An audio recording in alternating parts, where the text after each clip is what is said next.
ওরা জানে না যে এই দেশের সুন্নি জনতা ঘুমিয়ে যায়নি। কথা বলেন ঠিক না বেঠিক? কিন্তু আমি একটু ওয়াজটা একটু বুঝিয়ে নেই যে যুগে যুগে নবীর বিরুদ্ধে কথা বলা শুধুমাত্র এই বাংলাদেশ স্বাধীন হওয়ার পরে না, নবী পাকের আমল থেকেই ছিল, থাকার পরও কিছু করতে পারে নাই। কথা বলেন ঠিক কিনা? তো আল্লাহর হাবিব বলতেছেন যে আমি স্বপ্নে দেখেছি একটা সূরা নাজিল করেছে।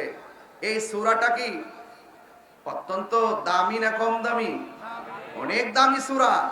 যেই হাউজে কাউসারের পানি এক ফোঁটা পান করলে জিন্দেগিতে আর পানি তৃষ্ণা লাগবে না। সুবহানাল্লাহ বলবেন না? এই হাউজে কাউসারটা কেমন? আল্লাহর হাবিব বলেন আমি যখন মেরাজে গিয়েছি আমি দেখেছি একটা ঘর, ওই ঘরের মুখে একটা দরজা। আমি জিবরাইলকে জিজ্ঞেস করলাম, জিবরাইল, ঘরের দরজা একটা তালা, এই তালাটার চাবি কি তোমার কাছে আছে?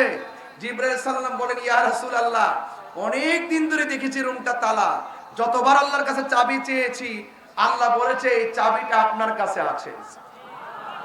ওই যে প্রায় সময় বলি জিবরাইলের যেখানে শেষ আমার নবী সেখানে শুরু। কথা বলেন ঠিক কিনা? জিবরাইল সিদরাতুল মুনতাহায় যাওয়ার পরে কি আমি শেষ?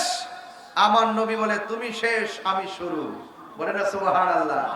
আর তুমি মৌলবী, রায়পুরের মৌলবী আর আনোয়ারার মৌলবী, তুমি নবীজিকে নিজের মতো মানুষ বলো, বরদাস্ত করবে না। কবরে গিয়ে দেখো এমন একজন ফেরেশতা লাগিয়ে রাখছে, যেই ফেরেশতা চোখে দেখে না, যেই ফেরেশতা কানে শুনে না, হাতের মধ্যে হাতুড়ি দিব একখান বাড়ি, কানলেও কেউ শুনবে না, মাটির সঙ্গে মিশায় দিবে।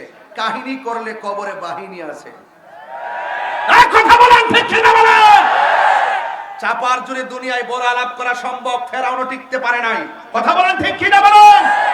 আবু লাহাব টিকতে পারে নাই, আবু জাহেল টিকতে পারে নাই, নমরুদ টিকতে পারে নাই। যুগে যুগে যারা নবীর বিরুদ্ধে কথা বলবে তাদের মৃত্যু হবে ফেরাউন আর নমরুদের মতো। কথা বলেন ঠিক কিনা?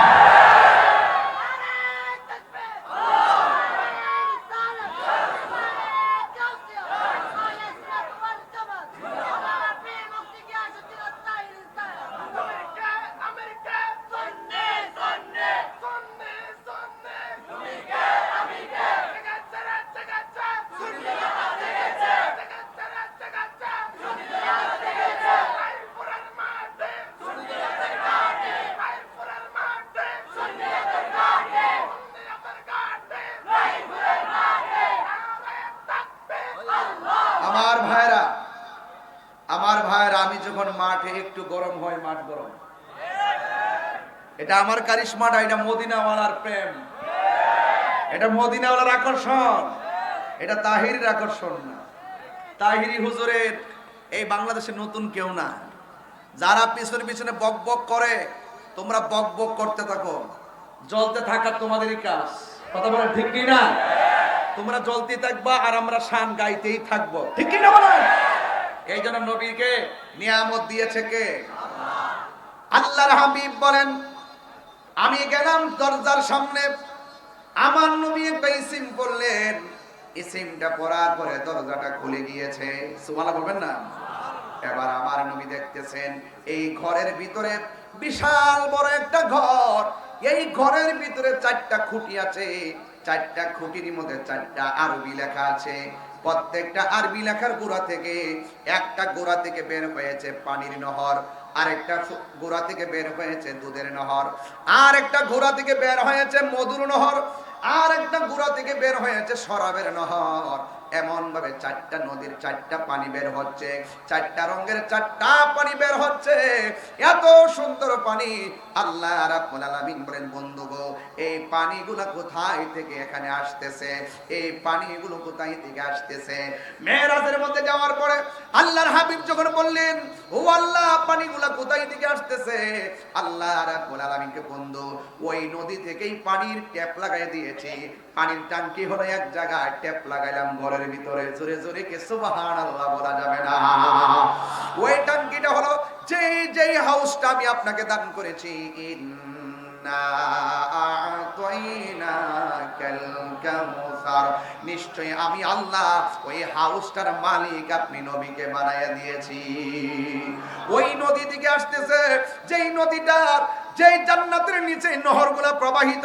আর আমার নবী বলেন মিম্বারি আলা হাউজি, আমার হাউজের উপরে আল্লাহ রাব্বুল আলামিন আমাকে মিম্বর দান করবেন। ওই মিম্বরের নিচে হবে সেই হাউসটা। আমি নবী হইলাম সেই হাউজের মালিক। আমি নবী ওই বান্দাদেরকে সেই পানিগুলা পান করাবো। এরপর আমার নবী আল্লাহকে ডাক দিয়ে কই, আল্লাহ ওই টাঙ্কি থেকে, ওই হাউস থেকে 4 রঙের পানি আসতেছে। 4 রঙের পানির 4টা স্বাদ দেখা যায়, কিন্তু নবী ও আল্লাহ গো, এই পানিগুলো কে পান করবে? কার নসিবে সেই পানিগুলো লিখে রেখেছো? আল্লাহ রাব্বুল আলামিন বলে, বন্ধু হে, এই পানিগুলো হলো ওই সমস্ত বান্দারা পান করবে যারা প্রত্যেকটা নেক কাজের আগে বিসমিল্লাহ পড়বে। এই বিসমিল্লাহ যারা পড়বে নেক কাজের আগে, আমি আল্লাহ রাব্বুল আলামিন এই 4 রঙের পানি পান করে তাদের মনের জ্বালা নিভাইয়া দিব। এরপরে আমার নবীকে প্রশ্ন করা হলো, ইয়া রাসূলুল্লাহ, নবী গো, হাউজে কাউসার তো আপনি দেখে এসেছেন, নবী দেখছে কি দেখে নাই? হাউজে কাউসার তো আপনি দেখে এসেছেন, আপনার কাছে জানতে চাই এই হাউজে কাউসারের পানিটা, এই হাউজে কাউসারটা দেখতে কেমন? আমার নবী, আপনার নবী বলে, হে উম্মতের দল, হে সাহাবায়ে কেরামের দল, আমি যখন হাউজে কাউসারটা দেখতে গেলাম, আমি দেখলাম এই দুনিয়ার যত নদী আছে, নালা আছে, সব নদীর 2 পার পুকুরের পারগুলো মাটি দিয়া বানানো।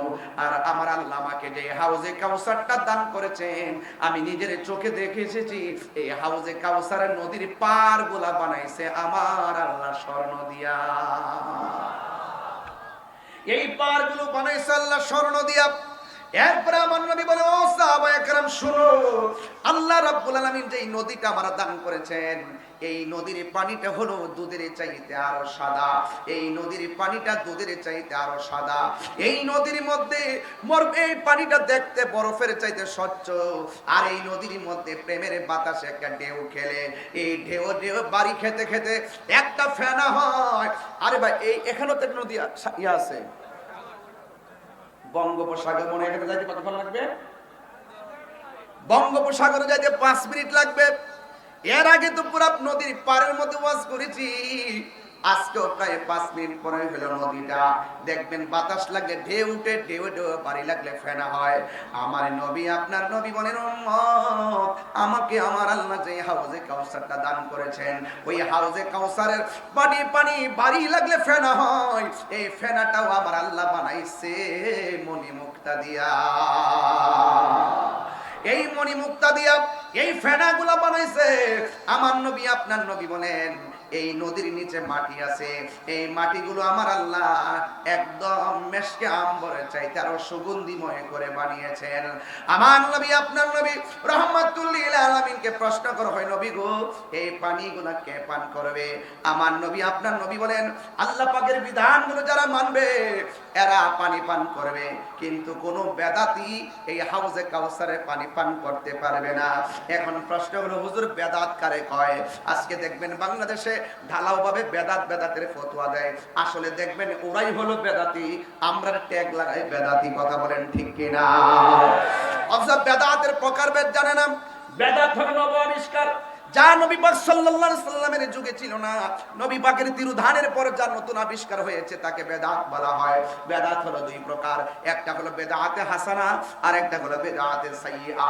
বেদাতে হাসানা অনুসরণযোগ্য, বেদাতে সাইয়্যা নিন্দনীয়, বেদাতে সাইয়্যা হলো অগ্রহণযোগ্য।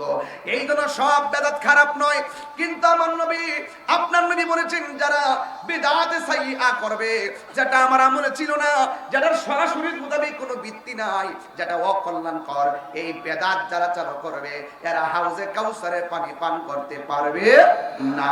এই জন্য আল্লাহ বলছেন, যারা আমি আল্লাহকে, আমার আল্লাহ বলেছেন, যারা আল্লাহকে আনুগত্য করবে, নবীকে অনুসরণ করবে, তাদের ব্যাপারে আমার আল্লাহ বলেন, ইউদখিলহু জান্নাতিন তাজরি মিন তাহতিহাল আনহার। আমার আল্লাহ তাদেরকে জান্নাতের মধ্যে ঢুকাইয়া দিবে। শুধুমাত্র তাই নয়, আল্লাহ বলছেন, ওয়াবাশশিরিল লাযিনা আমানু ওয়া আমিলুস সালিহাতি আন্না লাহুম জান্নাতিন তাজরি মিন তাহতিহাল আনহার। জান্নাতের শুভ সংবাদ তাদের জন্য যারা ঈমানদার, ঠিক কিনা বলেন?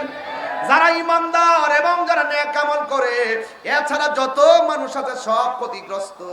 আল্লাহ রাব্বুল আলামিন কোরআনে বলে দিয়েছেন, ইন্নাল ইনসানা লাফি খুসর, নিশ্চয়ই সব মানুষ ক্ষতিগ্রস্ত, ইল্লাল্লাযিনা আমানু ওয়া আমিলুস সালিহাত, যারা নেক আমল করে আর যারা ঈমানদার তারাই হলো জান্নাতে যাবে।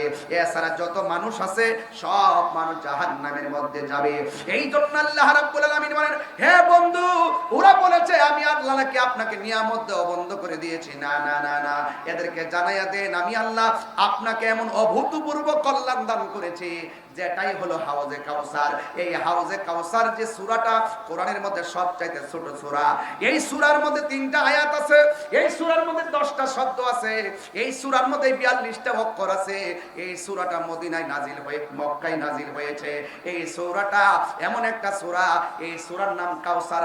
আরেক riwayat-এর মধ্যে এসেছে এই সূরার নাম হলো সূরা আনহার, সূরাতুল আনহার।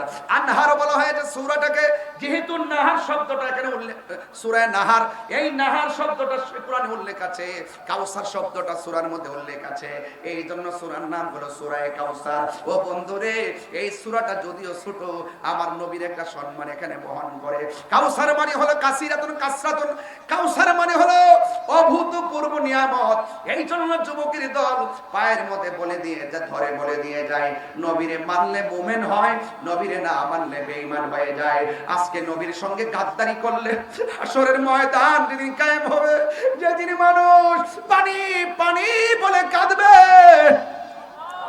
যেদিন মানুষ পানি পানি বলে কাঁদবে, যেই দিন মা সন্তানকে পরিচয় দিবে না, সন্তান মাকে পরিচয় দিবে না, ওই কঠিন মুসিবতে মানুষের গলাগুলা শুকায় যাবে, কিন্তু কেউ সেই দিন পানি পাবে না। কিছু কিছু বেঈমান যখন আল্লাহর কাছে পানি চাইবো, তখন আল্লাহ রাব্বুল আলামিন জাহান্নামের কুজরে পানি দিয়ে দিবে। এই পানিটা দুনিয়ার আগুনের চাইতে আরো 70 গুণ গরম পানি হবে। কেউ খাবার চাইলে জাক্কুম নামক ফল মুখের মধ্যে ঢুকায় দেওয়া হবে, গলার মধ্যে লেগে গিয়ে এই ফলটা আগুন হয়ে যাবে, এমন আগুন হয়ে যাবে, এই ফলটা গলার মধ্যে লেগে গেলে আপনার উপায় থাকবে না রে বাবা। এই জন্য জাহান্নামের আগুন বড় ভয়ঙ্কর।